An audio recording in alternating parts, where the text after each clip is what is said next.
Microsoft వస్తుంది, bill గేట్స్కి నేనే computer నేర్పించేసిన, Microsoft వచ్చింది, బుల్లెట్ ట్రైన్ వస్తూ ఉంది, బుల్లెట్ ట్రైన్ వచ్చేసింది, ఒలింపిక్స్ నేనే నిర్వహిస్తున్నాను. ఏది మాటలు ఇవన్నీ?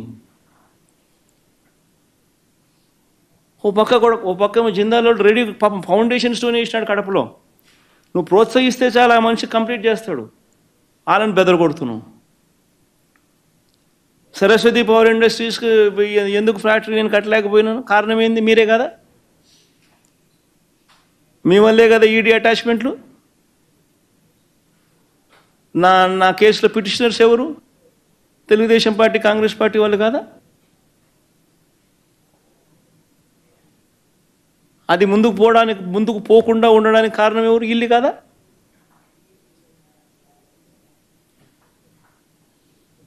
పైగా దాని మీద మళ్ళా లేనిపోని తప్పుడు వక్రీకరణలు, అబద్ధాలు. అంటే ఎవడైనా కానీ ప్రమోట్ చేయాలి, ఇండస్ట్రీ రావాలి, వస్తే 4 ఉద్యోగాలు వస్తాయి, ఆ ప్రాంతం బాగుపడుతుంది, ఇన్ఫ్రాస్ట్రక్చర్ వస్తుంది అని ఆలోచన చేయాల్సింది పోయి, తనవాడైతే ప్రమోషను, తనకు అంతో ఇంతో వస్తుందంటే ప్రమోషను, తనవాడు కాకపోతే దాన్ని ఆపేసేయాల, రాకుండా చేయాల.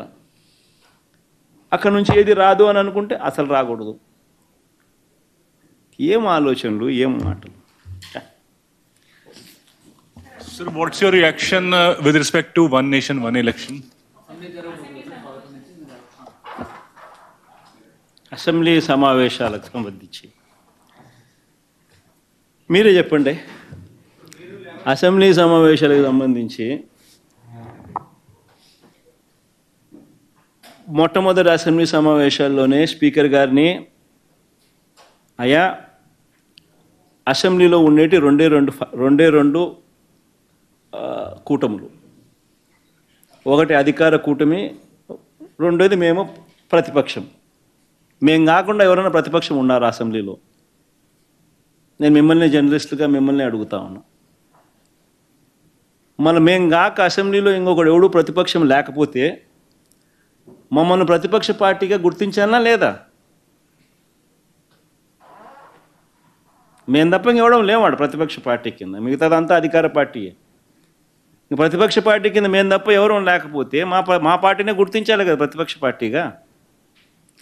మనం గుర్తించినప్పుడు ఆ ప్రతిపక్ష పార్టీకి ఎంతమంది ఎమ్మెల్యేలన్నా ఉండండి, దానికి ఒక నాయకుడు అనేవాడు ఉంటాడు కదా. మన నాయకుని ప్రతిపక్ష నాయకుడనే కదా అనాల్సింది. మన ప్రతిపక్ష పార్టీకి 40% ఓట్ షేర్ వచ్చిన మాట వాస్తవం కాదా?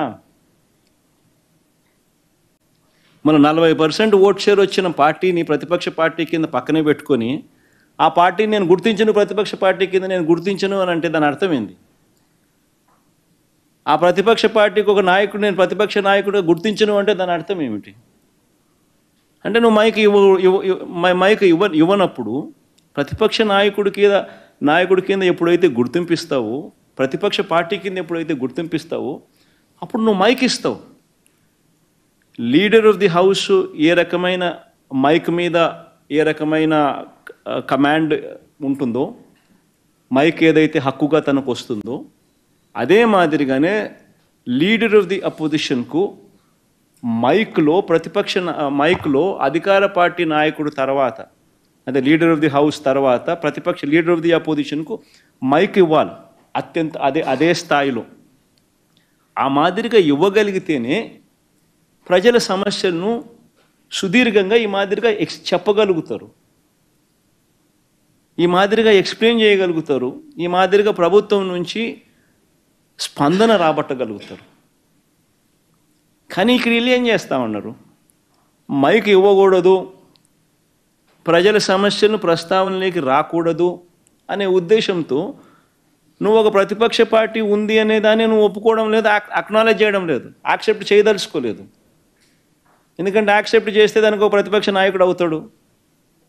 ఆ ప్రతిపక్ష నాయకుడు అయినప్పుడు ఆ ప్రతిపక్ష నాయకుడు మైక్ ఇవ్వాలా, మైక్ టైం ఆ మైక్ ఇచ్చినప్పుడు నిన్ను ఎండగడతాడు,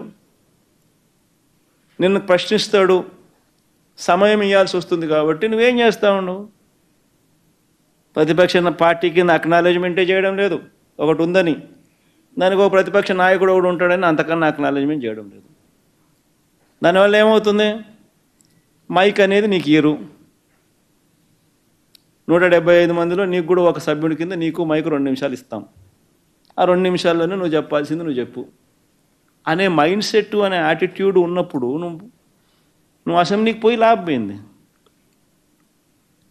అదే అసెంబ్లీ జరిగేటప్పుడే ప్రతిరోజు ప్రతిపక్షంలో ఉంటే ఏ మాదిరిగా ప్రతిపక్ష పాత్ర పోషిస్తూ ప్రతిపక్ష హోదా ఇస్తే ఏ మాదిరిగా అయితే, మైక్ తీసుకొని ఏ మాదిరిగా అయితే ప్రశ్నించే స్వేచ్ఛ, ప్రశ్నించే టైము ఏ మాదిరిగా అయితే ఉంటుందో అంతే టైంలో అదే హక్కును ఉపయోగించుకుంటూ మీడియా సమక్షంలో ప్రతిరోజు ప్రతిపక్ష పాత్ర పోషిస్తూ ప్రభుత్వాన్ని ప్రశ్నలు అడుగుతూనే ఉంటాం.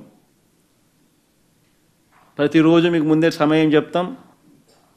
టీవీ వాళ్ళతో కూడా అనుకూలంగా ఉండే, కనీసం ప్రజాస్వామ్యాన్ని గౌరవించే టీవీ ఛానళ్ళు ఎవరెవరు ఉన్నారో వాళ్ళందరినీ కూడా రిక్వెస్ట్ చేస్తాము. మాకు ఒక టైం ఇవ్వండి, అసెంబ్లీ సమావేశాల కిందనే భావించి ప్రతిపక్షం అడుగుతా ఉన్న ప్రశ్నలు ఇవి అని చెప్పి గట్టిగా మీరు కూడా ప్రొజెక్ట్ చేయండి. అటువైపు నుంచి గవర్నమెంట్ స్పందిస్తుందేమో, కనీసం చెప్తుందేమో సమాధానం అని చెప్పి దానివల్ల ప్రజలకు మేలు జరుగుతుందేమో అని ఆశిద్దాం. అలా ప్రతిరోజు 1 గంట సేపు ఆ కార్యక్రమంలో ప్రతిపక్షంగా మేము ప్రతిరోజు ప్రభుత్వాన్ని ప్రశ్నలు వేస్తాం. ప్రతి మూడో రోజు అసెంబ్లీలో నిజంగా నేను ప్రతిపక్ష నాయకుడిగా ఆ పాత్ర నాకు ఆ మైక్ ఇచ్చి, ఆ గుర్తింపు నాకు ఇచ్చి ఏ మాదిరిగా అయితే నేను ప్రశ్నించే పరిస్థితి నాకు ఒకవేళ ఉంటే, ఏ మాదిరిగా అయితే నేనే స్వయంగా మాట్లాడే పరిస్థితి ఏదైతే ఉంటుందో, ప్రతి మూడో రోజు నేనే మీడియా ద్వారా ఇదే చంద్రబాబు ప్రభుత్వాన్ని గట్టిగా నిలదీస్తూ, ఇవి ప్రజలకు సంబంధించిన సమస్యలు, నీ చేతనైతే సమాధానం చెప్పు అని చంద్రబాబు నాయుడును మీడియా ద్వారా మీ అందరి సమక్షంలో మీరే నా స్పీకర్లుగా ప్రజలకు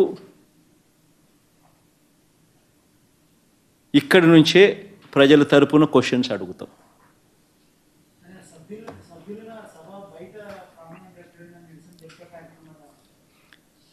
సభ్యులుగా ఏం పోయినా ఏం నిరసన తెలిపేవారు? అసలు ఎవరినైనా తెరిపించే కార్యక్రమాలు ఏమైనా జరుగుతూ ఉన్నాయా? ఎవరికైనా నిరసన తెలపడానికి ఎవరినైనా పర్మిట్ చేస్తూ ఉన్నారా? నిరసన తెలిపే పరిస్థితులు ఉన్నాయా? అది ఏమన్నా ప్రజాస్వామ్యం బతుకుందా అసలు నిజంగా రాష్ట్రంలో? ఈ పొద్దు నాకు మన ఎమ్మెల్సీ ఎన్నికలకు సంబంధించి ఈ గ్రాడ్యుయేట్స్ కాన్స్టిట్యున్సీకి సంబంధించి ఏం చేద్దామని చెప్పి నా దగ్గర పొద్దున